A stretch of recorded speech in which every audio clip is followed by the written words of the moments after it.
Railway বিভাগের উদাসীনতার ফলে পদোন্নতি থেকে 1 বছর পিছিয়ে পড়ল শিলচরের যুবক। উচ্চ পর্যায়ে তদন্তের দাবি মা সন্ধ্যা রানীকরের। রেল বিভাগের উচ্চপদস্থ আধিকারিকদের উদাসীনতার কারণে পদোন্নতি থেকে 1 বছর পিছিয়ে পড়ল শিলচরের যুবক। বার কয়েক উচ্চপদস্থ আধিকারিকদেরকে লিখিত নালিশ জানানোর পরও কোনো সুবিচার পাওয়া যায়নি। অবশেষে বাধ্য হয়ে সাংবাদিক সম্মেলন করে এক পুত্রের চাকরি জীবনের কাহিনী তুলে ধরেন মা সন্ধ্যা রানীকর। এদিন এক সাংবাদিক সম্মেলন ডেকে বৃদ্ধা সন্ধ্যা রানীকর তার পুত্রের রেলওয়েতে চাকরির ক্ষেত্রে সৃষ্টি হওয়া কিছু সমস্যার কথা তুলে ধরে সুবিচারের দাবি জানান। তিনি জানান, বিভাগের পরীক্ষায় তার ছেলে পাশ করার পর রেজাল্টও বের হয়, কিন্তু কিছু উচ্চপদস্থ আধিকারিকরা অপর একটি তালিকা প্রকাশ করে তাকে ফেল বলে ঘোষণা করেন। এতে তার চাকরির ক্ষেত্রে বিরাট ক্ষতি হয় এবং পদোন্নতির ক্ষেত্রে 1 বছর পিছিয়ে পড়ে। এ নিয়ে দফায় দফায় সুবিচার চেয়ে লামডিং অপরে দিল্লিতে লিখিত অভিযোগ জানানোর পরও কোনো লাভ হয়নি। এই চক্রান্তের পিছনে কার বা কাহাদের হাত রয়েছে তা উচ্চ পর্যায়ে তদন্ত করে বের করার জন্য উচ্চপদস্থ আধিকারিক সহ রেলমন্ত্রীর দৃষ্টি আকর্ষণ করেন। আমার নাম সন্ধ্যা রানী কর। আমি রেলওয়ে ডিপার্টমেন্টে চাকরি করছি। আমার কথা হলো যে আমি অনেক চাকরির ব্যাপারে অনেক কিছু স্ট্রাগল করছি। আমি বিআরএস থেকে 2009 নেওয়ার পরে আমার ছেলেকে চাকরি দিচ্ছি।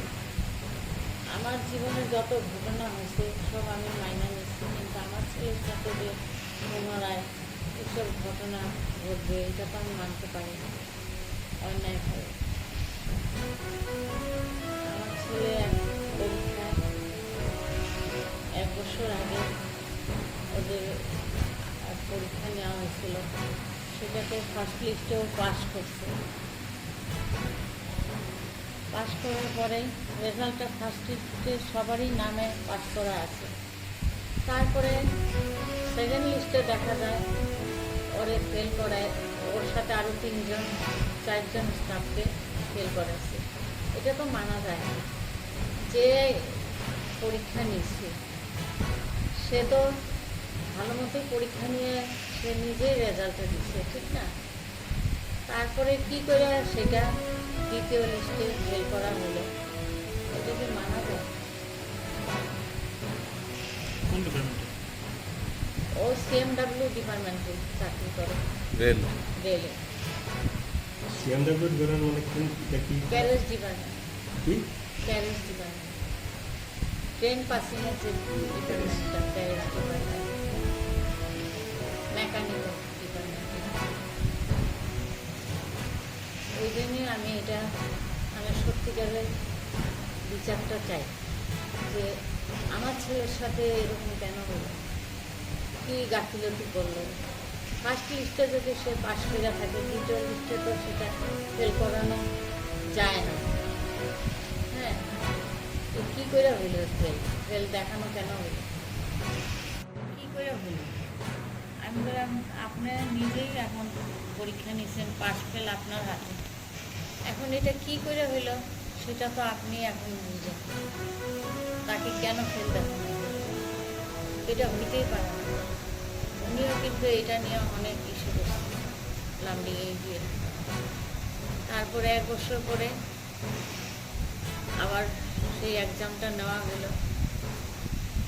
নেওয়ার পরে এখন কিন্তু 1 বছর তো পিছিয়ে গেল। আমি যখন বিআরএস নেই, আমার সাথে আমার কলিগ আমার ডিপার্টমেন্টে, সে কিন্তু আনফিট না, সে আমার সাথেই আনফিট দেখাইয়া তার ছেলেকে চাকরি দিল। হ্যাঁ, আর এই পরীক্ষায় আমার ছেলের সাথে এই পরীক্ষায় আবার চাকরিতে পরীক্ষা দিল, সে পাস করলো। 1 বছর তারে লস করাইয়া দিল। সে কিন্তু আনফিট ছিল না। সেটাই তো আমি দেখতে চাই যে এটা কী কারণে এইভাবে গাফিলতি করে, কেন করে। এটা আমি সত্যিকারের ঘটনাটা প্রকাশে আনতে চাই। ঊর্ধ্বতন কর্তৃপক্ষকে এ ব্যাপারে কোনো চিঠি পত্র কোনো যোগাযোগ করেছে? হ্যাঁ, আমার ছেলের এই ব্যাপারে অনেক চিঠিপত্র দেওয়া দেওয়ি করছে, কিন্তু তার কোনো রিপ্লাই আসেনি। কারে কারে? ডিআরএমকে দেওয়া হয়েছে, জিএমকে দেওয়া হয়েছে, রেল ডিপার্টমেন্টের সবাইকে দেওয়া হয়েছে, কিন্তু বসে নাই। 1 বছর পরে আবার পরীক্ষা নিল। নেওয়ার পরে আমার ছেলে কিন্তু দিতে চাইছিল না পরীক্ষাটা। কয় না, আমি প্রথমবারই পাশ করছি, আবার কেন দ্বিতীয় পরীক্ষা আবার দিব সেই জায়গায়। হ্যাঁ, কিন্তু আমি ওকে অনেক বুঝায় ওকে রাজি করেছি, তারপরে ও পরীক্ষাটা দিচ্ছে। কিন্তু 1 বছরের যে সেই লসটা কেন তার হইল পাশ করা সত্যি, সেই 1 বছরের আমার সেটা লাগে। ঠিক আছে, পরীক্ষা দিচ্ছে, পাশ করছে, সে 1 বছর পিছিয়ে যাওয়ার অংশটা আমার চাই। প্রথম তালিকায় কতজনের লিস্ট নাম দেন? 109 জনে পরীক্ষা দিয়েছিল, তার মধ্যে পরীক্ষাতে সবাই পাশ করছে, আমার ছেলেও পাশ করছে, আরও 4 জনকে যে দেখানো হচ্ছে তেল, এটা ওরাও পাশ করছে, একদম পুরো 109 জনই পাশ করছে। কিন্তু সেকেন্ড লিস্টে যখন আসে রেজাল্টটা, তখনই দেখা যায় যে 4 জন ফেল, আমার ছেলেও সেকেন্ড লিস্টে কি প্রমোশনের লিস্ট ছিল? প্রমোশনের লিস্ট ছিল, সেই প্রমোশন রেজাল্টের লিস্ট ছিল। রেজাল্টটা মানে সেকেন্ড লিস্টে রেজাল্টটা আসে, সেটার মধ্যে আমার ছেলে ফেল, নাম নেই, আরও 3 জন ক্যান্ডিডেট, মানে মোটামুটি 4 জনের নাম নেই। হ্যাঁ, তবে আবার 1 বছর পরে আবার যে পরীক্ষা, এটা নিয়ে আমি অনেক ইসে করছি, ডিআরএমের কাছে রিকোয়েস্টও করছি, কেন হলো, কী ব্যাপার, সেসব ব্যাপারে ওরা কিছু রিপ্লাই দিল না। মালিগাঁও গেছিলেন? হ্যাঁ, মালিগাঁও গেছি, গুয়াহাটি যে অফিসারে তাদের পরীক্ষা নিতে, ওনার কাছেও গেছি। উনি বলে যে না, আমি তো ফেল করাইনি, সবাই তো পাস করছে, এটা কি করে হলো? তখন আমি বললাম যে আপনি তো পরীক্ষা নিছেন, আপনি তো মেয়ে, তা আপনি কী করে হলো সেটা আপনি একবার দেখেন, কেন এরকম করলো।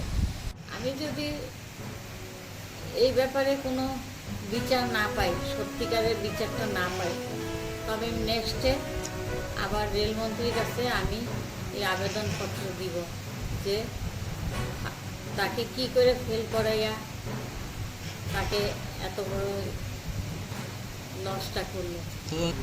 আমি চিফ মিনিস্টার ভিজিলেন্সের কাছে এটার তদন্তটা চাই।